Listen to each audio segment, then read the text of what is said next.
안녕하십니까. 김군의 마음 TV 김원장입니다. 어제 흑산도에 다녀왔거든요. 어제 그 유튜브에 정약전에 16년 동안 유배지 그 집을 다녀왔는데, 복성제라고 하는 집을 다녀왔는데 참 마음이 아팠습니다. 왜 마음이 아팠냐면 선을 추구하고 정의를 좋아하는 그 지식인들의 그 고난과 고통을 생각하면서, 그가 바르게 살려고 평생 애를 썼는데도 불구하고 정치에 휘말려서 그곳에서 16년간을 정말 목포에서 쾌속선으로 배를 타고 2시간 갔지만 과거에는 7시간을 갔답니다. 사람들이 노를 저어서 7시간 동안을 배를 타고 이렇게 흑산도까지 왔는데, 한번 오면 막 오장육부가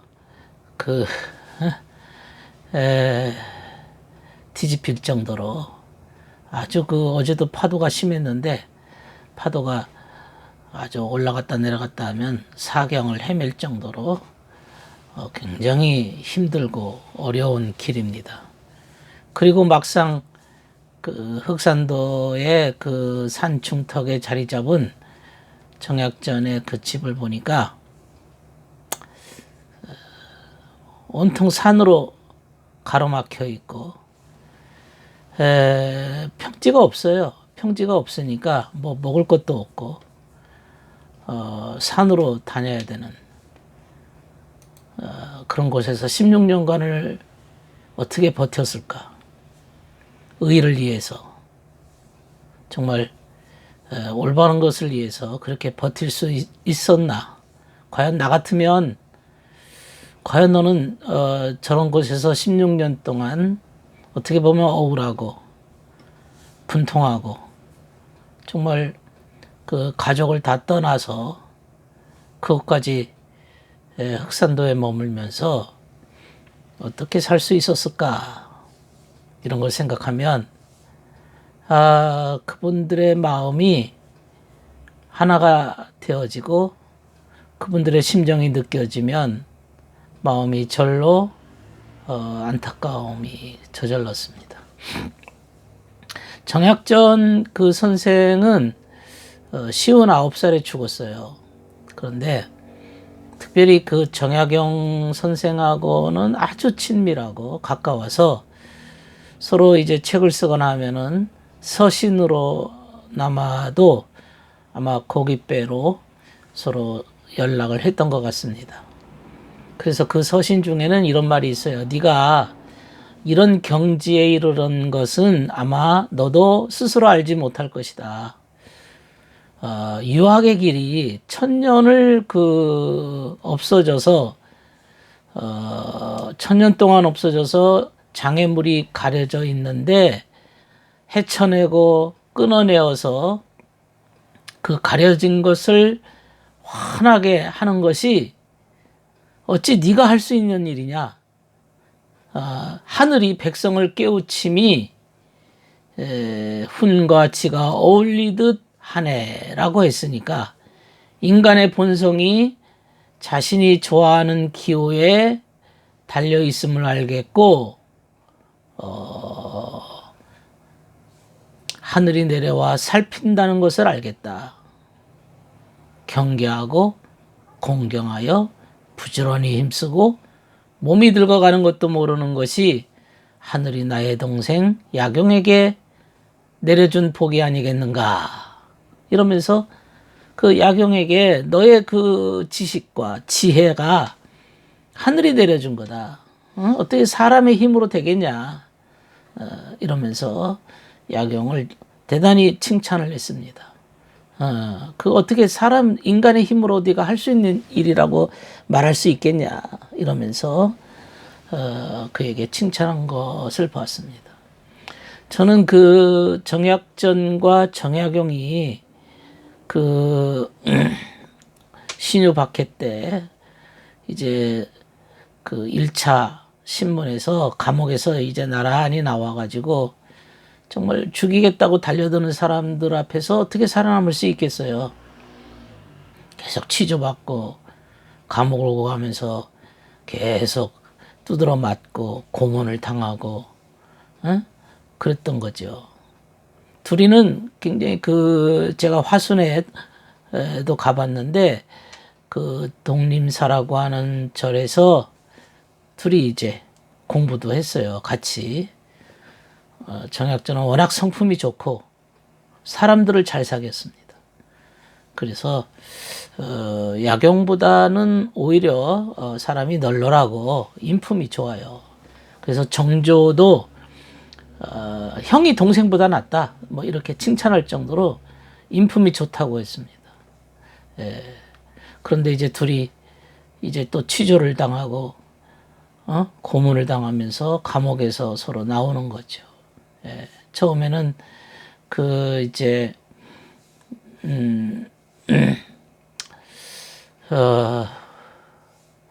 신지도로 유배 생활을 했지만 나중에는 이제 황사양 백서 사건 때문에 또 서울로 압송을 당해가지고 이제 거기서 이제 다시 추운 겨울날 음력 11월이죠. 눈발이 날리는 그 겨울에 두 형제가 이제 저 남으로 내려오는 길입니다. 이제 한 사람은 강진에 머물고 한 사람은 이제 흑산도로 가게 되는 입장이죠. 그래서 둘은 이제 서로 처절하게 이게 웬 운명의 장난입니까? 둘이서 형제간에 나와가지고 이제 저기 나주쯤에 오면 이제 거기서 이제 갈라서는 길에서 헤어져야만 됩니다. 하루하루 시간이 서로 막막하고 그 처절한 마음을 어쩔 수가 없었겠죠. 예. 그래서 인덕원을 거쳐서 쭉 이렇게 정읍을 지나서 나주라고 하는 곳. 그 당시에는 이제 주막집이 있습니다. 율정점이라는 아마 이제 밤나무 밑에 그 주막집이 있었는데 그 율정점이라고 하는 곳에서 하룻밤을 이제 자고 거기서 이제 새벽에 또 헤어져야만 되는 이제 거기서 이제 마지막 헤어짐의 장소지요. 그때가 이제 음력 11월 21일 날이니까 굉장히 추울 때입니다. 지금쯤 이제 양력으로 하면 12월 하순쯤 됐겠죠. 그때 이제 정약용이가 편지를 썼어요. 시를 썼습니다. 초가주막 새벽 등잔 가물거려 꺼지려는데 일어나 새벽별을 보니 이별할 일 참담하구나. 묵묵히 마주보며 둘 다 할 말을 잃어. 애써 목청 다듬으나 목이 메어 울음 터지네. 흑산도 아득하여 바다와 맞닿은 곳인데 그대는 어찌하여 이 속으로 가시는가. 형님에게 이제 그 안타까움에 이런 시를 적었습니다. 이 일정별이라고 하는 거기서 이제 이별의 시죠. 서로 할 말을 잃어서 눈물만 터지는 그 장면을 묘사하는데 저도 그곳에 가보니까 현재는 무슨 표식이나 표지가 없어요. 그저 삼거리에 불과해요. 그런데 거기서 이제 주막집이 과거에는 있어서 이제 헤어져야 되는 그런 마당입니다. 새벽에 풀벌레 소리가 들리고 고요한 그 순간에 이제 헤어지면 언제 또 볼 수 있을까? 이제 만날 기약이 없으니까 기구한 운명이 너무나 원망스러울 거 아니겠습니까? 근데 결국은 거기서 헤어져서 서로 이제 만나지를 못해요. 이게 인간의 한계죠. 인간의 한계. 헤어지면 죽기 전에 볼 수 있을까? 특별히 유배자의 그 서름, 안타까움, 처량한 마음이죠. 그래도 좀 안심이 되는 건 자신은 강진이고 형님은 흑산도라서 이제 배가 이제 바다 사이를 두고서 당시에는 이제 그 바닷길을 7시간 가야 되지만 그래도 그래도 좀 낫다 싶었던 모양입니다. 한 맺힌 장소죠. 그 후로 이제 정약전은 그 흑산도 이제 어제 가본 그 장소에 가서 16년 동안 귀향에서 풀리지 않고 또 보고 싶은 아우를 보지 못하고 59살 일기로 세상을 떠납니다. 병으로 죽어요. 그 정약전이 거기서 이제 바닷가에 머물면서 자산어보를 써서 해양 백과사전이라고 그러잖아요. 당시에는 바다의 물고기가 어떤 모양으로 생겼는지 모를 시대니까 그걸 책으로 냈습니다. 그러나 이 정약전은 성격이 소탈하고 인품이 좋고 아마 이제 학문도 높아서 심오한 학문을 가지고 있고 지식적으로도 매우 꼼꼼했던 것 같습니다. 그런 해양 백과사전을 읽을 정도면 꼼꼼했고 또 자기보다는 항상 동생을 생각했고 또 형제지간에 또 맞이예요. 맞이기 때문에 동생을 끔찍하게 생각했죠.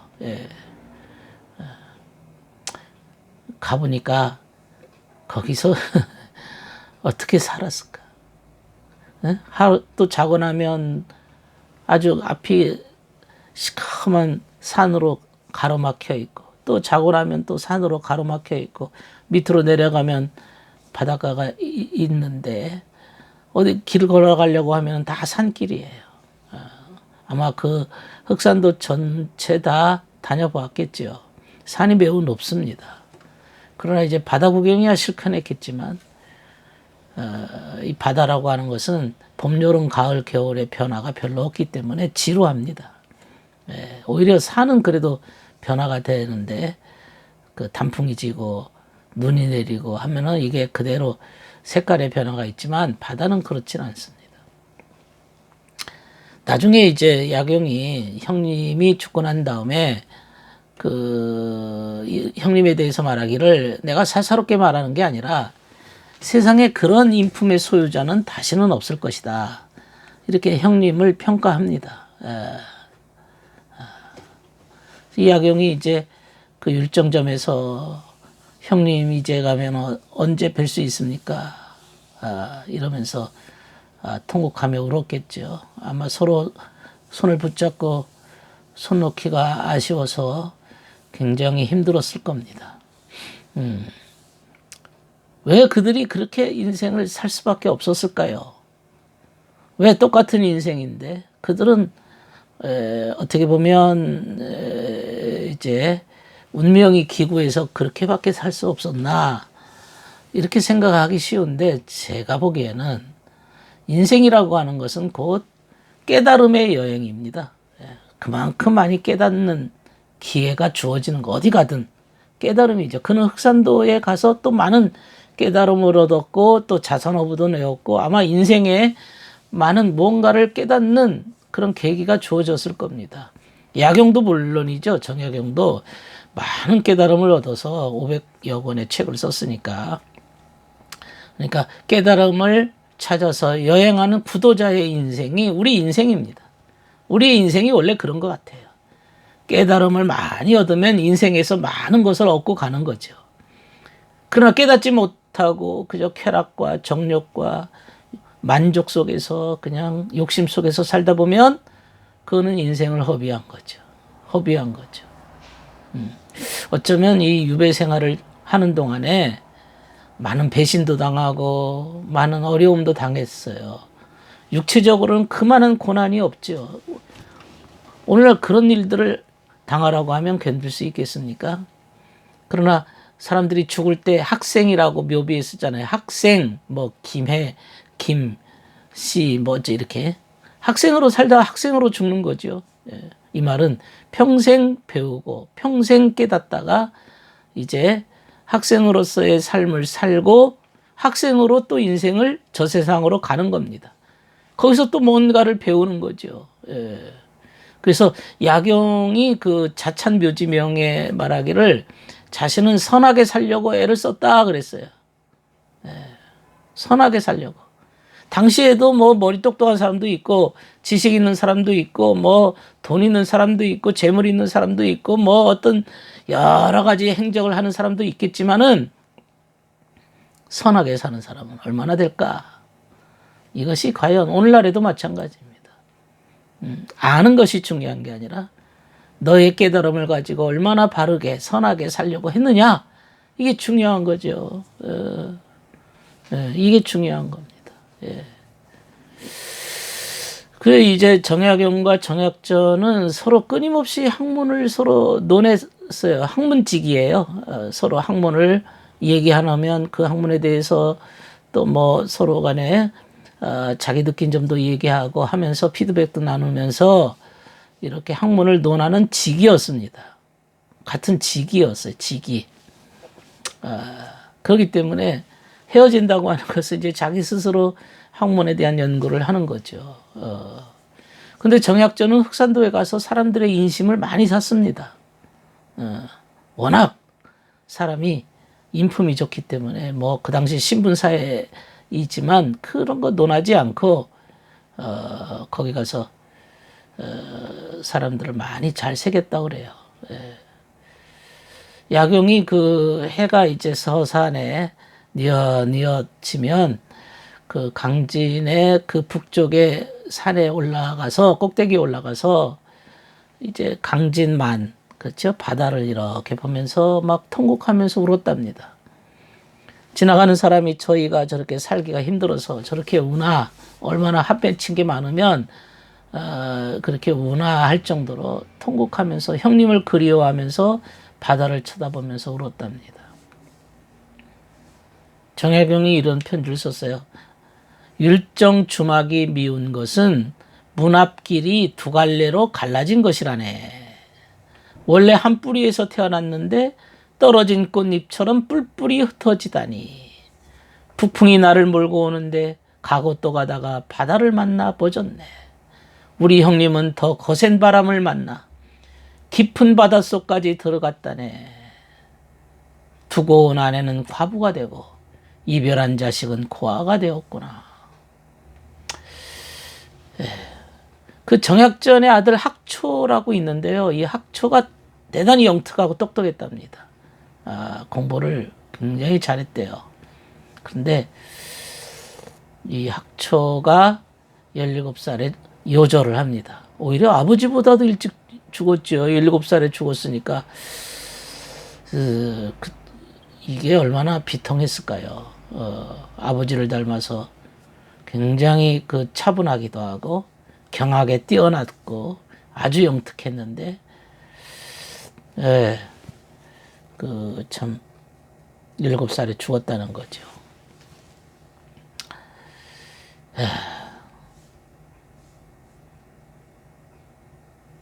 그러니까 아버지가 흑산도의 귀양살이 중에 아들이 죽은 거죠.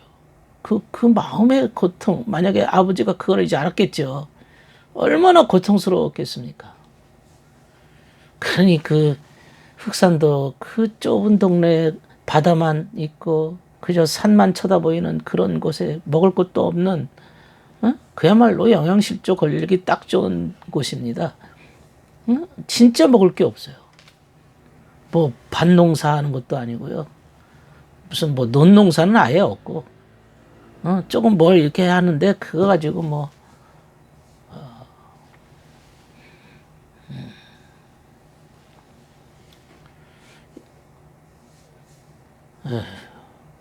나중에 정약전이 이게 죽고 난 다음에 정약용이가 이런 말을 합니다. 6월 6일은 내 어진 형이 세상을 떠난 날이다. 어질고도 궁하기가 이 같은 분이 있었겠는가.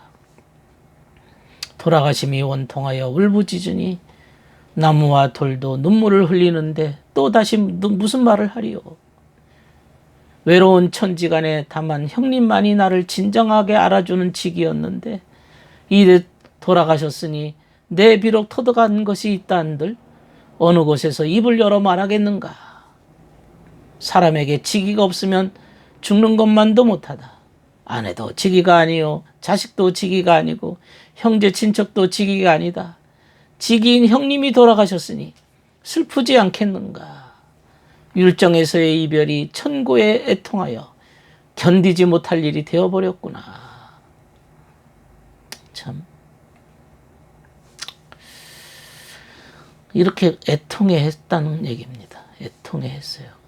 그러면서 하는 말이 귀양살이 하는 사람이 다른 섬으로 옮기려 할 때 본래 있던 섬의 백성들이 길을 막고 만류했다는 얘기는 들어보지 못했다.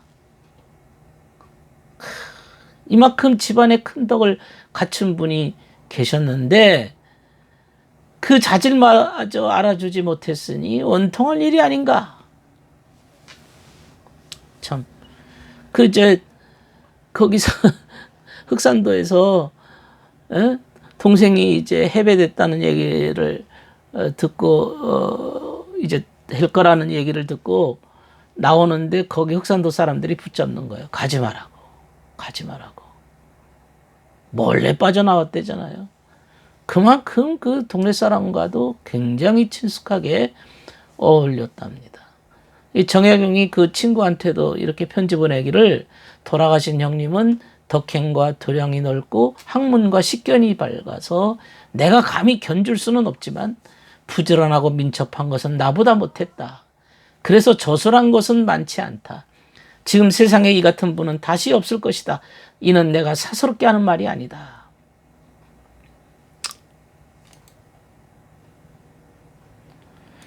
참 이런 인품을 가지고 이런 그 도량을 가지고 인생을 살아야 되지 않나 싶어요. 제가 어제 가서 깨달은 것은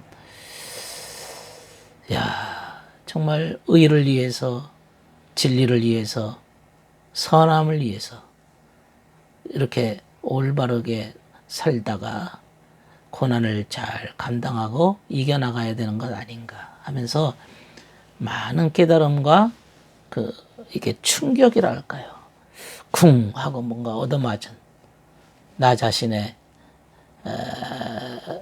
미천함이 그분의 그 삶과 비추었을 때 얼마나 부족하냐 이거를 느꼈기 때문입니다.